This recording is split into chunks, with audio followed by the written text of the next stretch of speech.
అంతర్జాతీయ సంబంధాలు ముఖ్యంగా రెండు శత్రు దేశాల మధ్య వ్యవహారాలు సాధారణంగా ఒక చీకటి గదిలో ఆడే చదరంగంలాగా ఉంటాయి కదా. అవునవును, ఖచ్చితంగా. నేరుగా ఎవరు ముందుకురారు. అదే, అంటే ఒకరిపై ఒకరు నేరుగా దాడులు చేసుకోరు. వేరే చిన్న సాయుధ గ్రూపులకు డబ్బులు, ఆయుధాలిచ్చి పరోక్షంగా దెబ్బతీస్తుంటారు. ఒకవేళ ఎక్కడైనా పేలుడు జరిగినా సరే అది మేం చేయలేదు అని బుకాయించడానికి వీలుగా ఆ చీకటి యుద్ధం సాగుతుంది. కరెక్ట్. దశాబ్దాలుగా మధ్యప్రాచ్యంలో జరుగుతున్నది ఇదే. కానీ ఒక్కసారిగా ఆ చీకటి గదిలో ఎవరో ఫ్లడ్ లైట్ లాంచ్ చేసి నేరుగా ఒకరి దేశంపై మరొకరు బాంబుల వర్షం కురిపిస్తే ఎలా ఉంటుంది? వామ్మో, అది అత్యంత భయంకరమైన పరిస్థితి. సరిగ్గా ఇప్పుడు మనం చూస్తున్నది అదే కదా. అవును, దశాబ్దాలుగా పరోక్షంగా జరుగుతున్న ఈ షాడో వార్ ఇప్పుడు ఇరాన్, ఇజ్రాయెల్ మరియు అమెరికాల మధ్య ఒక విధ్వంసకరమైన ప్రత్యక్ష యుద్ధంగా మారింది. ఆ ఫ్లడ్ లైట్లు ఆన్ అయిన క్షణం నుంచి ప్రపంచ రాజకీయ ముఖ చిత్రం పూర్తిగా మారిపోయింది. అందుకే ఈనాటి లోతైన విశ్లేషణలో మనం ఈ 2026 ఇరాన్ యుద్ధం గురించి అణువణువు పరిశీలించబోతున్నాం. ఈ సంక్షోభం ఎందుకు మొదలైంది, ఇది ప్రపంచాన్ని ఎలా కుదిపేస్తోంది అనేది అర్థం చేసుకోవడం చాలా అవసరం. అవును, దీనికోసం మనం కేవలం వార్తల పతాక శీర్షికల మీద ఆధారపడటం లేదు. లాంగ్ వార్ జర్నల్ వారి వ్యూహాత్మక విశ్లేషణలు, Wikipedia, data security council of India అంటే DSCI వారి సైబర్ రిపోర్ట్స్ తీసుకున్నాం. అలాగే అజ్మల్ IAS అకాడమీ ఆర్థిక అంచనాలు, NDTV నివేదికలు కూడా పరిశీలించాం. అవునవును, అరబ్ సెంటర్ వాషింగ్టన్ DC నుండి సేకరించిన సమాచారం కూడా ఉంది. ఈ ఆధారాలన్నీ కలిపి చూస్తేనే అసలు తెర వెనక ఏం జరుగుతోందన్నది అర్థమవుతోంది. ఖచ్చితంగా ఒక స్పష్టమైన చిత్రం మనకు కనిపిస్తోంది. అయితే ఈ విశ్లేషణలోకి వెళ్లే ముందు ఒక అత్యంత ముఖ్యమైన విషయాన్ని స్పష్టం చేయాలి. ఆ నిష్పాక్షికత గురించే కదా. అదేనండి, ఈ ఆధారాలలో రాజకీయంగా సున్నితమైన అంశాలు చాలా ఉన్నాయి. ఉదాహరణకు డొనాల్డ్ ట్రంప్ మరియు బెంజమిన్ నెతన్యాహు నిర్ణయాలు, ఇరాన్ ప్రభుత్వ విధానాలు లాంటివి. అవును, ఇవన్నీ చాలా వివాదాస్పదమైనవి కూడా. అందుకే మనం ఏ పక్షానికి మద్దతివ్వడం లేదు లేదా ఏ రాజకీయ భావాజాలాన్ని సమర్థించడం లేదు. కేవలం ఆధారాలలో ఉన్న వాస్తవాలను, భిన్న దృక్కోణాలను నిష్పాక్షికంగా అందించడమే మన ఉద్దేశం. నిజమే, చారిత్రక వాస్తవాలను పక్కన పెట్టి ప్రస్తుతాన్ని అర్థం చేసుకోలేం కాబట్టి ఈ తటస్థ వైఖరి చాలా అవసరం. కరెక్ట్. ఈ యుద్ధం కేవలం మధ్యప్రాచ్యానికి ఎందుకు పరిమితం కాలేదు, సైబర్ దాడులు, చమురు ధరలు ద్వారా ప్రపంచాన్ని ఎలా ప్రభావితం చేస్తోంది అనేదే మన మిషన్. సరే, ముందుగా ఈ ప్రత్యక్ష యుద్ధం ఎలా మొదలైందో చూద్దాం. గతం గురించి మాట్లాడుకోవాలి. గతం గురించి అనగానే నాకొక పోలిక గుర్తుకొస్తోంది. ఇరాన్ పరిస్థితిని చూస్తుంటే దశాబ్దాలుగా వేడెక్కుతున్న ఒక ప్రెషర్ కుక్కర్ లాగా అనిపిస్తోంది. ఓహో, ప్రెషర్ కుక్కర్, మంచి అనాలజీ. అంటే ఇది నిన్న మొన్న పొయ్యి మీద పెట్టింది కాదు. ఏకంగా 1953లో మోసాదెక్ ప్రభుత్వాన్ని కూల్చివేసినప్పుడే ఆ కుక్కర్ కింద మంట వెలిగింది. అవును, అమెరికా మరియు బ్రిటన్ నిఘా సంస్థల ప్రమేయం అందులో ఉంది. ఆ తర్వాత 1979 ఇస్లామిక్ విప్లవం రావడం, 444 రోజుల అమెరికన్ బందీల సంక్షోభం, ఇవన్నీ ఆ కుక్కర్లో ప్రెషర్ పెంచుకుంటూ వచ్చాయి. దశాబ్దాలుగా ఒత్తిడి లోపలే ఉడుకుతోంది. ఎప్పటికైనా అది పేలక తప్పదు. సరిగ్గా అదే జరిగింది. 2026 ఫిబ్రవరి 28న ఆ ప్రెషర్ కుక్కర్ వాల్వ్ బద్దలైపోయింది. కరెక్ట్. ఆ రోజే ఆపరేషన్ ఎపిక్ ఫ్యూరీ పేరిట అమెరికా, ఆపరేషన్ లయన్స్ రోర్ పేరిట ఇజ్రాయెల్ భారీ దాడులు చేశాయి. దాడులంటే మామూలు దాడులు కాదండి. కేవలం కొన్ని గంటల్లో ఇజ్రాయెల్ ఏకంగా 6000 ఆయుధాలను ప్రయోగించింది. వామో, 6000? అవును. ఇరాన్ సుప్రీం లీడర్ అలీ ఖమేనీతో సహా 40 మంది అత్యున్నత స్థాయి అధికారులను హతమార్చింది. ఇది నిజంగా ఊహించని పరిణామం. లాంగ్ వార్ జర్నల్ ప్రకారం అమెరికా దాడి కూడా చాలా భయంకరంగా సాగింది. B-2 బాంబర్లు వాడారు కదా. ఖచ్చితంగా. శత్రువుల రాడార్లకు చిక్కని B-2 స్టెల్త్ బాంబర్లతో భూగర్భంలో ఉన్న ఇరాన్ క్షిపణి కేంద్రాలపై 2000 పౌండ్ల బాంబులు వేశారు. 2000 పౌండ్ల బాంబులంటే ఆ విధ్వంసం ఎలా ఉంటుందో ఊహించడానికే భయంగా ఉంది.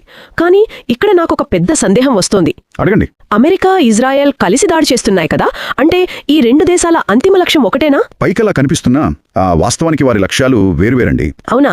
ఎలా? ఇజ్రాయెల్ లక్ష్యం చాలా స్పష్టంగా ఉంది. ఇరాన్లో ప్రభుత్వ మార్పు అంటే రిజీమ్ చేంజ్ జరగాలి అనేది వారి ఉద్దేశం. అందుకే నేరుగా సుప్రీం లీడర్ను టార్గెట్ చేశారు. మరి అమెరికా వైఖరి ఏమిటి? నాకైతే చాలా గందరగోళంగా అనిపిస్తోంది. నిజమే, చాలా గందరగోళంగా ఉంది. అమెరికా రక్షణ మంత్రి పీట్ హెగ్సెత్ ఏమో క్షిపణులు, నావికా దళాలను నాశనం చేయడమే లక్ష్యమన్నారు. కానీ దానికి పూర్తి భిన్నంగా అధ్యక్షుడు డొనాల్డ్ ట్రంప్ మాట్లాడారు కదా. ఇరాన్ షరతులు లేని లొంగుబాటు చేయాలని డిమాండ్ చేశారు. అదే కదా సమస్య. అరబ్ సెంటర్ నివేదిక ప్రకారం ఈ దాడి చట్టబద్ధతపై కూడా పెద్ద ప్రశ్నలున్నాయి. ఐక్యరాజ్య సమితి అనుమతి గురించి కదా మీరు చెప్పేది? అవును. UN చార్టర్ ఆర్టికల్ 2 సెక్షన్ 4 ప్రకారం ఒక దేశంపై ముందస్తు దాడికి అనుమతి లేదు.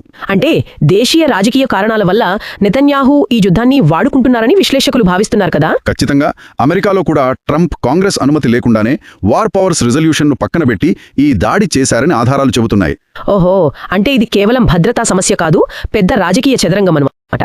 సరే, ఆకాశంలో జరుగుతున్న ఈ భౌతిక యుద్ధం ఒక ఎత్తు అయితే కంటికి కనిపించని మరో యుద్ధం కూడా మొదలైంది. అదేనండి, నాకైతే ఎలా అనిపిస్తోందంటే శత్రువుల నగరాలపై కంటికి కనిపించని క్షిపణులు పడితే ఎలా ఉంటుందో ఈ సైబర్ దాడులు అలాంటివి అనిపిస్తోంది. అద్భుతమైన పోలిక. డిజిటల్ ప్రపంచంలో సరిగ్గా అదే జరుగుతుంది. DSCI సలహాపత్రం ప్రకారం ఇజ్రాయెల్ చేసిన అతిపెద్ద సైబర్ దాడి వల్ల ఇరాన్ ఇంటర్నెట్ వినియోగం కేవలం 4% పడిపోయిందట. వామ్మో, 4% అంటే దేశం మొత్తం శిలాయుగంలోకి వెళ్ళిపోయినట్లే. బ్యాంకులు, కమ్యూనికేషన్స్ అన్నీ స్తంభించిపోతాయి. మరి దీనికి ప్రతీకారంగా ఇరాన్ ఊరుకోలేదు కదా.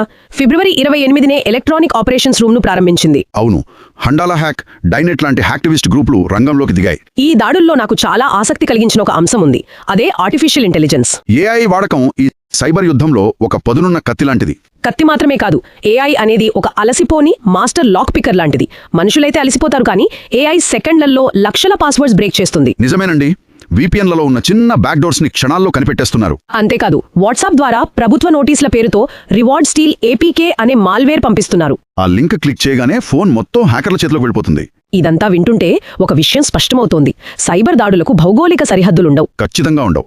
అందుకే ఈ యుద్ధ ప్రభావం కేవలం ఆదేశాలకే పరిమితం కాలేదు. అవును, ప్రపంచ ఆర్థిక వ్యవస్థను, ముఖ్యంగా భారతదేశాన్ని ఎలా తాకుతోందో పరిశీలిద్దాం. ఆర్థిక వ్యవస్థ అనగానే ముందుగా హోర్ముజ్ జలసంధి గురించి మాట్లాడుకోవాలి. ఈ ఇరుకైన సముద్ర మార్గం గుండానే ప్రపంచంలోని 20% ఆయిల్ వెళ్తోంది కదా. అవును, ఇరాన్ దాన్ని మూసివేస్తామని బెదిరిస్తోంది. దీనివల్ల ముడి చమురు ధర అప్పటికి 8% పెరిగిపోయింది. వామ్మో, అంటే బ్యారెల్కు $78 దాటిందనమాట. అజ్మల్ IAS నివేదిక ప్రకారం ఇది త్వరలోనే $100 దాటే ప్రమాదం కూడా ఉంది. ఇది భారతదేశానికి అతిపెద్ద ముప్పు. ఎందుకంటే మనం మన చమురు అవసరాలకు 90% దిగుమతులపైనే ఆధారపడుతున్నాం. అవును, అందులో సగానికి పైగా ఈ హోర్ముజ్ గుండానే వస్తుంది. ధరలు పెరిగితే సామాన్యుల జేబులకే చిల్లు. సరే, చమురు పక్కన పెడితే భారతదేశం ముందున్న సవాళ్లు ఇంకా చాలా ఉన్నాయి. గల్ఫ్ దేశాల్లో ఉన్న మన 80 లక్షల మంది భారతీయుల భద్రత అతిపెద్ద సవాలు. 80 లక్షల మందా? వాళ్ళందర్నీ వెనక్కి తీసుకురావడం మామూలు విషయం కాదు. అలాగే IT మరియు బ్యాంకింగ్ రంగాలపై సైబర్ దాడుల ముప్పు కూడా ఉంది కదా. కరెక్ట్. DSCI నివేదికలో జెంకిన్స్ సర్వర్ గురించి ఒక ఉదాహరణ చెప్పారు. అది కొంచెం విడమర్చి చెప్తారా? ఇదొక థర్డ్ పార్టీ వెండర్ సిస్టమ్. అంటే ఒక పెద్ద సాఫ్ట్వేర్ వంటగది లాంటిది. బ్యాంకుల కోసం సాఫ్ట్వేర్ ఇక్కడే తయారవుతుంది. ఓహో. హ్యాకర్లు నేరుగా బ్యాంకును హ్యాక్ చేయరు. ఈ సర్వర్లోకి చొరబడి RANSOMX అనే మాల్వేర్ కలుపుతారు. వామ్మో, అంటే ఆ అప్డేట్ ఎవరెవరు ఇన్స్టాల్ చేసుకుంటారో ఆ బ్యాంకులన్నీ కుప్పకూలిపోతాయన్నమాట. అదే కదా అసలైన ప్రమాదం. దీన్ని బట్టి చూస్తుంటే మన ముందు ఒక క్లిష్టమైన ప్రశ్న ఉంది. ఒక పక్క ఇజ్రాయెల్తో రక్షణ సంబంధాలు, మరో పక్క ఇరాన్తో చాబహార్ పోర్ట్. కరెక్ట్. ఇంకో పక్క గల్ఫ్ దేశాలతో ఇంధన అవసరాలు. ఇలాంటి పరిస్థితుల్లో భారతదేశం తన వ్యూహాత్మక స్వయం ప్రతిపత్తిని అలా కాపాడుకోగలదు? ఇది నిజంగా కత్తి మీద సామే. దౌత్యపరంగా మనం ఎవరి పక్షం వహించకూడదు. సరే, ఇదంతా ఒకెత్తు అయితే నన్ను తొలిచేస్తున్న మరో ప్రశ్న ఉంది. అమెరికా, ఇజ్రాయెల్ సర్వశక్తులు ఒడ్డి దాడి చేస్తున్నా ఇరాన్ ఎలా తట్టుకుంటోంది? ఇక్కడే మనం తెరవెనుకున్న మిత్రుల గురించి మాట్లాడుకోవాలి. అంటే రష్యా మరియు చైనా గురించి కదా. అవును, NDTV విశ్లేషణ ప్రకారం వీరు బహిరంగంగా దౌత్య మద్దతు మాత్రమే ఇస్తున్నా లోపల మాత్రం సైనికంగా తీవ్రస్థాయిలో సహాయపడుతున్నారు. ఖచ్చితంగా. రష్యా పాత్ర చూస్తే వాళ్ళు తమ కనోపస్ V అనే ఉపగ్రహం ద్వారా గల్ఫ్లోని అమెరికా స్థావరాల ఖచ్చితమైన సమాచారాన్ని ఇరాన్కు ఇస్తున్నారు. అంటే ఉపగ్రహం ద్వారా శత్రువుల కోఆర్డినేట్స్ ఇస్తున్నారన్నమాట. అవును, ఆ సమాచారంతోనే ఇరాన్ దాడి చేసి కువైట్లోని అమెరికా సైనికులను హతమార్చింది. వామ్మో, గురి పెడుతున్నది రష్యా, అయితే ట్రిగ్గర్ నొక్కుతున్నది ఇరాన్ అన్నమాట. మరి చైనా పాత్ర ఏమిటి? చైనా కూడా తక్కువేం తినలేదు. ఇరాన్ క్షిపణులకు అవసరమైన సోడియం పర్క్లోరేట్ను ఏకంగా 1000 టన్నుల మేర సరఫరా చేసింది. సోడియం పర్క్లోరేట్ అంటే ఇది సాలిడ్ రాకెట్ ఫ్యూయల్ కదా. కరెక్ట్, ఘన ఇంధనం. దీనివల్ల క్షిపణులు ఎప్పుడూ ప్రయోగానికి సిద్ధంగా ఉంటాయి. నిమిషాల్లో లాంచ్ చేయొచ్చు. ఇది కాకుండా ఇరాన్ తయారు చేస్తున్న షాహెడ్ డ్రోన్ల ముడుసరుకు కూడా చైనానేస్తోంది కదా.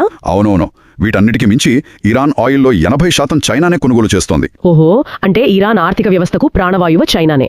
దీన్ని బట్టి చూస్తే నాకు ఒక ఆలోచన వస్తోంది. ఏంటది? అసలు ఈ యుద్ధం ఇరాన్ కోసమేనా, లేక అమెరికా దృష్టిని, సైనిక వనరులని ఇండో పసిఫిక్ మరియు ఉక్రెయిన్ నుండి మళ్లించడానికి రష్యా, చైనాలు ఆడుతున్న పెద్ద వ్యూహమా? అద్భుతమైన పాయింట్ పట్టుకున్నారు. ఇది ప్రాక్సీ వార్లో అతి పెద్ద ఎత్తుగడ అనొచ్చు. అమెరికా వనరులో ఇక్కడ ఖర్చయిపోతే అక్కడ వాళ్లకు స్వేచ్ఛ దొరుకుతుంది. ఖచ్చితంగా అదే వాళ్ల దీర్ఘకాలిక వ్యూహం కావచ్చు. సరే, ఇప్పటి వరకు మాట్లాడుకున్నది సారాంశంగా చూస్తే ఈ యుద్ధం కేవలం ఇరాన్ వర్సెస్ అమెరికా కాదు. అవును, ఇది భౌతిక దాడులు, డిజిటల్ సైబర్ వార్ఫేర్ మరియు ఇంధన సరఫరాల దిగ్బంధనం. కరెక్ట్. ఇవన్నీ కలిపి ప్రపంచ ఆర్థిక వ్యవస్థను శాసించే అసిమెట్రిక్ వార్ఫేర్ అని చెప్పొచ్చు. అంటే శత్రువుల బలహీనత ఎక్కడుందో ఖచ్చితంగా అక్కడే కొట్టడం. నిజమే. అయితే ఈ ఎపిసోడ్ ముగించే ముందు నేనొక ఆలోచనను వదిలి వెళ్లాలనుకుంటున్నాను. చెప్పండి. అమెరికా, ఇజ్రాయెల్ దాడుల వల్ల ఇరాన్ ప్రజలు తిరుగుబాటు చేసి అక్కడి ప్రభుత్వాన్ని కూలదోస్తారని వాళ్ళు ఆశిస్తున్నారు. ట్రంప్ స్వయంగా ఈ మాట చెప్పారు. అవును, అది వారి ప్రధాన లక్ష్యమని ముందే అనుకున్నాం కదా. కానీ చరిత్రను గమనిస్తే బయటి దేశాల దాడులు విపరీతంగా పెరిగినప్పుడు లోపల ఎంత వ్యతిరేకత ఉన్నప్పటికీ ప్రజలంతా ఏకమవుతారు కదా. మీరు జాతీయవాదం గురించి మాట్లాడుతున్నారు. అదే కదా, విదేశీ శక్తులపై తీవ్ర జాతీయవాదంతో పోరాడే అవకాశం ఉంటుంది కదా. ఒకవేళ ఇరాన్ ప్రజలు ప్రభుత్వాన్ని కాకుండా బయట దేశాలనే తమ ఉమ్మడి శత్రువుగా భావిస్తే ఏమవుతుంది? ఖచ్చితంగా ఆ ప్రభుత్వ మార్పు వ్యూహం పూర్తిగా బెడిసికొడుతుంది. జాతీయవాదం ముందు ఏ బాంబర్లైనా తలవంచాల్సిందే.